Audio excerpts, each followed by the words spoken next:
Hello, this is KiwaniTalk. My name is Ray Scaboria. I'll be your host for this evening's program.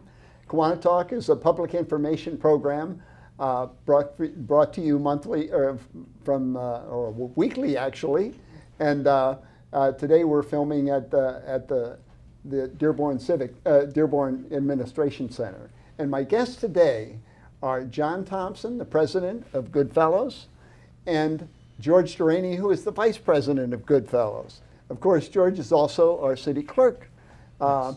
And here we're here to talk about the Goodfellows fundraising program, and you know, the paper sale that goes on a little later in the month. I guess it starts in, is it December? Or? It's November 30th and December 1st. And December 1st. Okay. But first I'd like to have first John give a little background and how you got involved in Goodfellows. And well, sure. And thank you very much for having the Goodfellows on your program again this year. It's very nice to speak to the community. The Goodfellows have actually been in Dearborn for 95 years. We're in our 95th year. We were formed in 1923. And when you ask people why they're involved, everyone has a different connection. Mine's a very personal connection. My mother and her family were among the first of the Goodfellow recipients in the 1920s, and not a Christmas went by that we didn't hear about the opportunities provided to them through the Goodfellows. And as a child, we never wanted for anything. We had that typical American lifestyle. Well, that was back in the Depression. That's correct. That's correct. And there were a lot of people that were in need back then. Yes, yeah. And so it's my opportunity to give back to the community and the children of the community, and we look forward to doing it every year. George, how about you? What's a little bit of your background and how you got involved in Goodfellows? Well, my background actually has been with city government and state government in the past. On the Dearborn City Council for 4 years, and then I became a state legislator for 6 years, and as you mentioned, I am now the Dearborn City Clerk. But I've been involved with the Dearborn Rotary Club for over 20 years, and that's how I first got involved with the Goodfellows. Though, like John and John's family, we grew up knowing that the Goodfellows were in Dearborn and around Dearborn and always pitched in whenever we could. I remember as a young kid, my dad used to say, okay, you take care of these people because they take care of other people. So it was kind of like a family tradition to always give to the Goodfellows and making sure that when we saw them out there on that weekend to put some money into the bucket. So, but as far as the Rotary is concerned, I've been in charge of our corner, which is basically Outer Drive and Cherry Hill for the last 20 years. And my job is to recruit people to work that whole day there from 7 in the morning until 5 at night. And we've been doing that. Like I said, I've been involved in it and organizing it for probably the last 17 out of the 20 years I've been involved. Well, that brings up a good point. You too can be a Goodfellow if you'd like to be. Mm-hmm. That's right. Volunteers are welcome. They can, and that will be explained in more detail. But it's really kind of a lot of fun to go out there and help raise money for such a worthwhile charity to make sure that every child has a Christmas. And so keep that in mind. That's kind of what we're driving at. And if you can't become a Goodfellow, please put something in the bucket. You know. Yes. Thank you. And in fact, you mentioned the key word fun. You know, we work for a living, and this is something we do for the community, and we encourage enjoying that opportunity and having fun. And especially on a cold day when we're standing outside for 8-9 hours selling newspapers, you see people dancing around, playing music, dressed as Santas, dressed as elves. Mm-hmm. They're just there to have fun and make the best use of that time. So, yeah. Absolutely. Well, John, explain a little bit about how the group is brought together. We take a picture. You can kind of explain that, and of course that picture's usually on the front of the Goodfellows paper. It is. It's always the front page of the paper every year. We always take the picture. We start off our Goodfellow season actually starts, if I may, in April. We have our board meeting in April. We set our agenda for the year in usually the September, end of September, October timeframe. We sponsor Smoke on the Grill along with the Dearborn PTA, and the funds are shared with the PTA and the Goodfellows. I skipped over, actually, we have a presence at Dearborn Homecoming the last few years, partnering with Fordson Varsity Club, and we work in the Polish tent area, raising money. But our big event really is the Christmas paper sale season. That starts in earnest the Monday before Thanksgiving every year. And we gather at the Dearborn Administration Center, 11:30 a.m. sharp. If you want to be in the photograph and help us out this year, we gather in the atrium and take a picture. We then gather our volunteers on November 30th and December 1st, and we have our annual paper sale. We actually have papers available for anyone who wants to sell from 3 to 6 p.m. on Thursday, November 29th at St. Kateri Church, which is on Rotunda. And we operate from St. Kateri both on Friday and Saturday, 8 a.m. until about 5 p.m. So you can also pick up supplies on those days. And then we organize our packaging and gift delivery, and that occurs, we do our packaging night, which is always a Friday night, and this year that's December 14th. Which, by the way, is another fun event. It is. That anybody in the community can come out and participate in if they would like to work for an hour or two. Mm-hmm. And we try to keep it to that. It's only a few hours of your time. Yeah. One of the nice things about the Goodfellows is that we are truly a volunteer organization. We don't accept dues from any members. We provide service hours for any service group that needs service hours. We don't tax people with a lot of activities during the year. It's primarily the Christmas season. And again, we try to keep it light and fun during that time frame.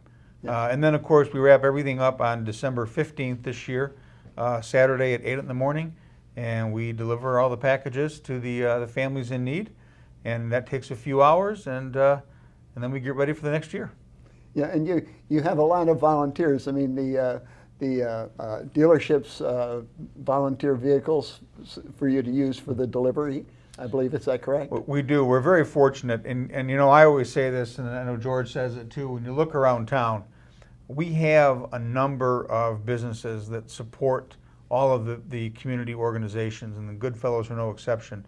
We're very fortunate that Village Ford and Les Stanford Chevrolet have partnered with us over the last several years.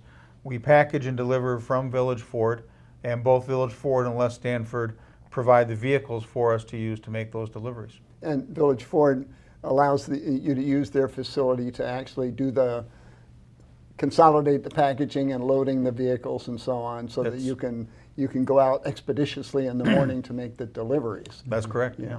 So it's great to have such such civic-minded organizations, businesses contributing both their time, their location and equipment for the purpose. Now, George, let me ask you, now that you're vice president of Goodfellows, has that increased your responsibilities in any way? Have you made the board meetings and that sort of thing? I've tried to make the board meetings. Being the clerk, sometimes it doesn't give me the opportunity necessarily to attend all of the events and things, but I was at Smoke on the Grill, which was another fun and successful event this year. There were a lot of people there, and that's another thing, at Smoke on the Grill, where we also raise money for the same purpose. There's a lot of community support there as well, as far as talk about the gifts that we had to raffle off from everywhere. We had, I think, over 40 raffle prizes this year, all donated by various sponsors. Again, another large Dearborn business, Mechanical Heating and Cooling, donates donates many of the prizes. They also donate our main prize, which is a brand new furnace or air conditioner installed free of charge. Now mention the donor again. Mechanical Heating and Cooling. Mechanical Heating and Cooling. Where are they located? They're on Telegraph Road between Ford Road and Warren. Yep. On North Telegraph. Yep. Okay. I want to make sure we get their name, out to our audience. And they've done that for years, right? Very generous thing. They've done that as long as I know, so it's at least been about 8 years or more. Yeah. No, that's very generous of them, and that's a nice prize for someone to get. Also, there's other businesses that contribute and have contributed over the years too. I know for at least probably the last 15 or 20 years, Leon's is another good example of a community-minded business that has, they collect money on their own also, and then give us one great big check at the end of the season for the money that they've collected. And they've done that, like I said, for many, many years. They have. It's actually interesting, and I always run the risk when you start talking about businesses or people that support us. You start to forget people, but yes. But we have our hit list of the big groups, right? Yep. We've mentioned the car dealerships. We mentioned mechanical. We mentioned Leon's. We wouldn't be the Goodfellows without Park Place Catering. Of course. Park Place Catering is where we hold all of our events. I think almost every community organization is somehow connected through Park Place.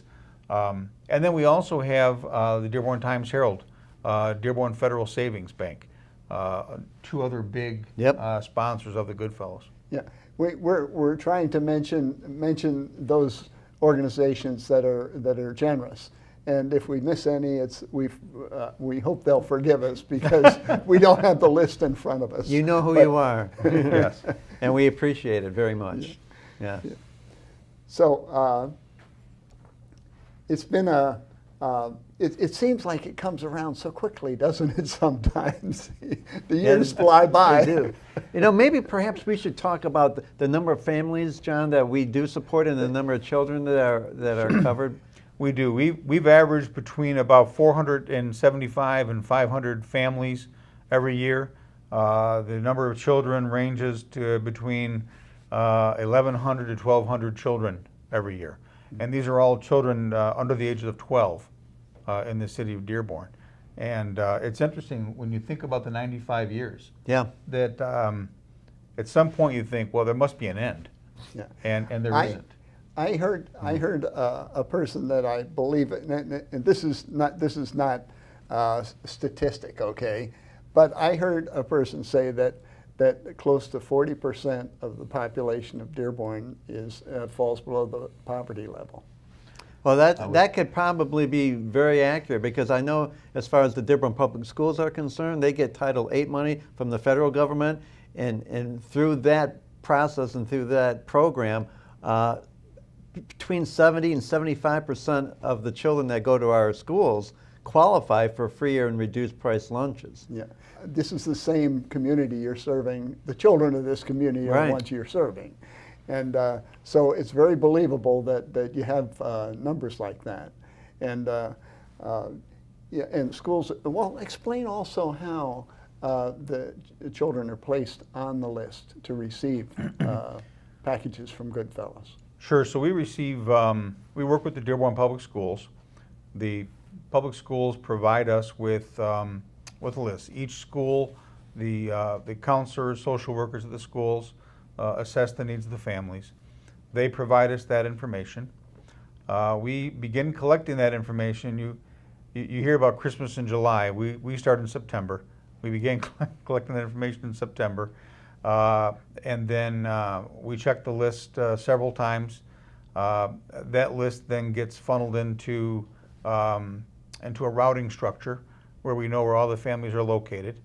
And then we have all the packages prepared for us by a family who shops all year long. And so we get the best bang for our dollar with our packages. And then from that, working within the city government, we're able to create all of the routes for all the families, and we have a very effective delivery process. John, let me break in here for a minute. We're going to go into a little more of that after a break. We're going to have a short break. Come back afterwards. We're talking with John Thompson, president of Goodfellows, and George Darany, the vice president of Goodfellows, and also our Dearborn city clerk. Join us right after the break.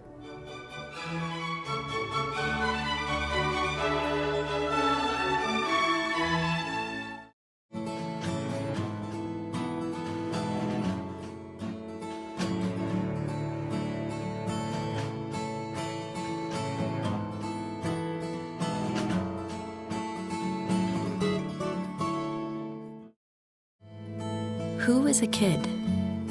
Well, that's a kid. and another. Look, a gaggle of them. Or is it a herd?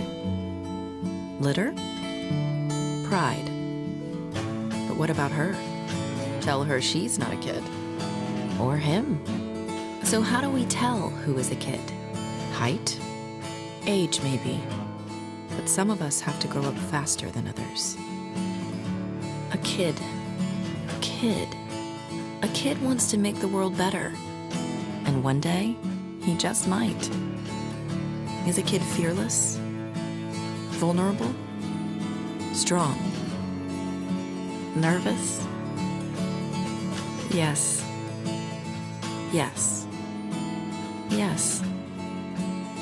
Yes. Kiwanis is 600,000 kids at heart doing all the little and big things it takes to help children around the world. Because kids need Kiwanis. All of them.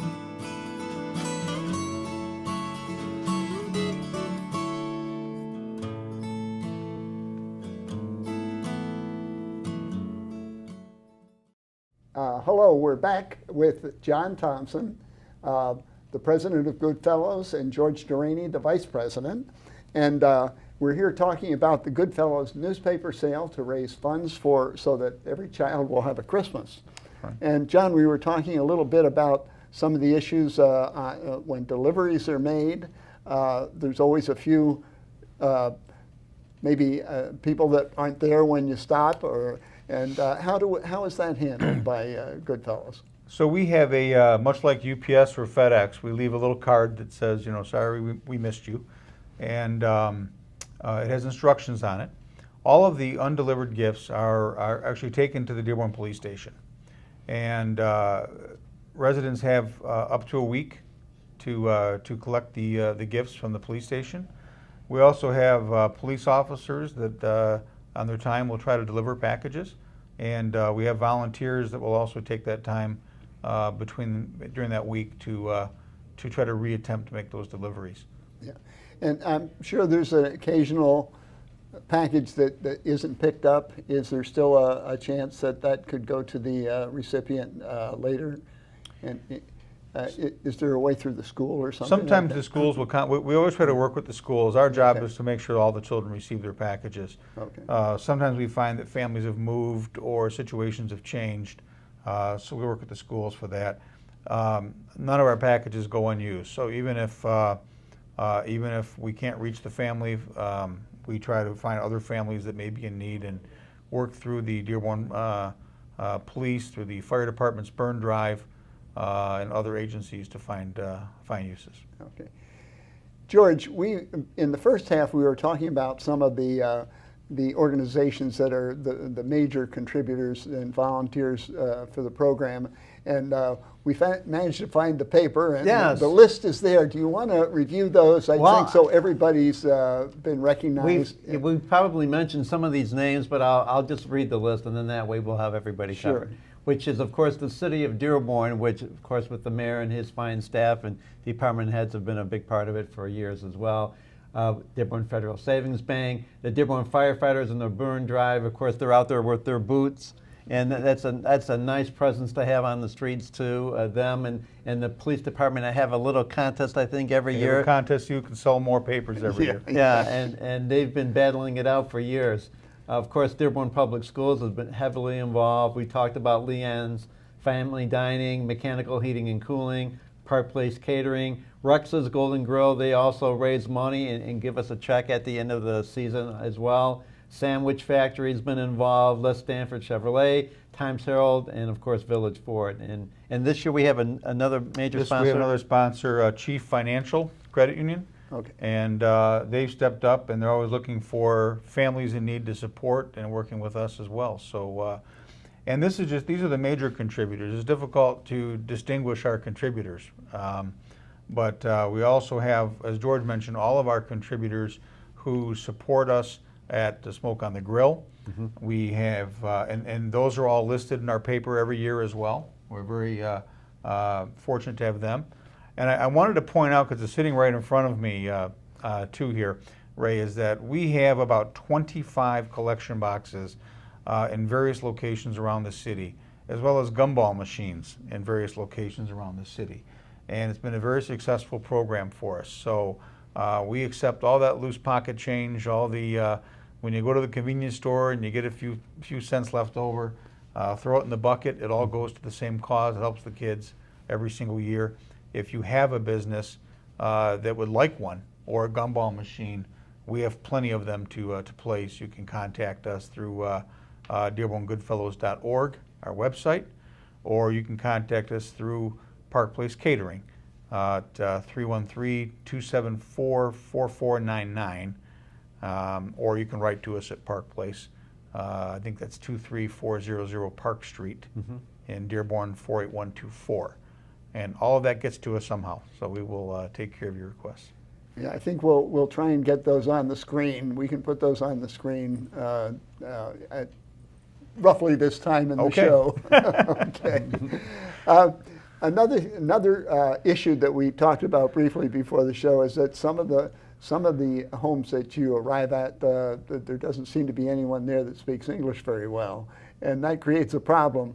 And explain how that you've been able to handle that in the past. Well, we're fortunate to have a lot of students that help us out throughout this time of year, and when they're on the truck with the deliveries, with the delivery person, lots of them speak 2 or 3 different languages, which is a blessing for us because it helps us in most cases to break that language barrier. And gosh, you know, that's a great experience for a young person. Absolutely. To do something like that, because they're on that truck, and they're really important when they get to that house because they can actually communicate with the people. And they'll remember that, and they'll pass it along to yeah. their kids as they get older too. And I'm sure they'll be good fellows down the road. Absolutely. Pretty good shot at that. Well, you and then I'm happy to say, even though one side of the equation is not so good, meaning that we still have families in need, and that number keeps growing, and the number of children keep growing that we have to service. But on the other side of it, I think, John, you'll agree that we also have been very fortunate to have volunteers step up too. We have more and more people wanting to help the community out, which is a good sign for us in Dearborn. Well, I've sold papers often enough, and you'll have someone stop, you know, and they always it's not unusual to have an older person say, "What? When I was young, that's all I ever got for Christmas." That's right. You know, it was Goodfellows that brought me something for Christmas. We hear that quite a bit, and George brings up a key point. You know, we argue, we have a healthy debate every year. As we argue, who gets more out of this, the recipients or the people that volunteer with us? And quite often, I think it's the volunteers that get more out of this. And, I think so too. And we have the volunteers that when you ask them, why do you do this? And they start off with, you know, my family or this or that, and then every so often you get the kid that says, I have to do this. I need my community service hours. I need my time. And then by the end of that event, they're saying, can I come back next year? Yeah. You know? Yeah, and they don't So care it's- about the service time It's at that infectious, point. and it really is. And it's actually the secret to being a well-rounded, happy person is making sure you're not inner directed, that you're outer directed. You're trying to do what you can for others, you know. Right. And without any gain other than the pleasure of doing it, you know. Right. Yeah. And Goodfellows is interesting in that most Goodfellows they're only put in a day or two, and maybe they go to the lunch, you know. Right. But it's a hard day or two, you know, being out Sure. there and with those buckets and collecting funds. So how do you see Goodfellows evolving down the road in future years? Like, not to put you on the spot, George, do you see yourself with a possible higher office in this organization? Well, I mean, next year, John has threatened that he's not going to run for president anymore. It's a one-year term, and John's been very gracious to be our president for the past 4 years. So I don't know if I can convince him to take the 5th year on or not. But next year, in his absence, he'll be the past president, and I'll be the president. And I just want to follow what John has done, And these boxes that he talked about earlier are very, very important because they raise money for the Goodfellows not only at Christmas time but throughout the year, and the gumball machine. So if there's anything I can do through my contacts here in the city and in the business community to try to promote those and get those out to more locations, that's going to be one of my goals next year. Yeah. Well, at some time during the show, we were going to try and show that we're trying to build this up. There you and go. This is just another one of them. All right. Know, that can be counted later. Thank you. We count them all. Yeah. Yeah. We count them all. Appreciate that. And if I could add to what George was saying too, I think that first, we look going forward, we're seeing the evolution. We are accepting electronic payments through our website. If you have a PayPal account, you can make a donation. So many people today don't carry cash. So if you really want to make a contribution, you can always mail a check in to us, or you can donate through our website and our PayPal account. We got to make it so people can just do it on their cell phone. You know, It's Yeah. getting there. I think that's the biggest evolution. And Because that's everybody has them now. You know, a lot of them you can't call them on a landline. They don't have one anymore. They That's just have a right. cell phone. You know, so well, we're down to a couple of minutes now. I want you to think of anything you'd like to contribute here at the end of the show that might encourage people to either donate or to participate. I think the only thing I want to say again, thank you very much for having us on the program. If people do want to get involved, we have an events calendar on our website again, dearborngoodfellows.org. We also have a Facebook page. We have a Twitter and Instagram account. So a lot of ways to contact us. And we look forward to seeing everybody on the streets November 30th and December 1st. And I would like to close with this, and I'll let George say something as well, but on behalf of all of the children of the city of Dearborn who benefit from your generosity, we say thank you. Okay, George, do you have a few words as far as little closing statement? Well, I would echo everything that John said, and to add that there's always a way to be involved in Dearborn Goodfellows, whether you're volunteering or you're contributing or you're buying a meal at the restaurants that support us. There's always a way for somebody to be involved and to help out the Dearborn Goodfellows. You don't have to do a little, but everybody does a little. Everybody will do a lot together. Yeah, that's a great idea. It's a real community effort, and so find your way to support Goodfellows this year. And thank you for watching KiwaniTalk.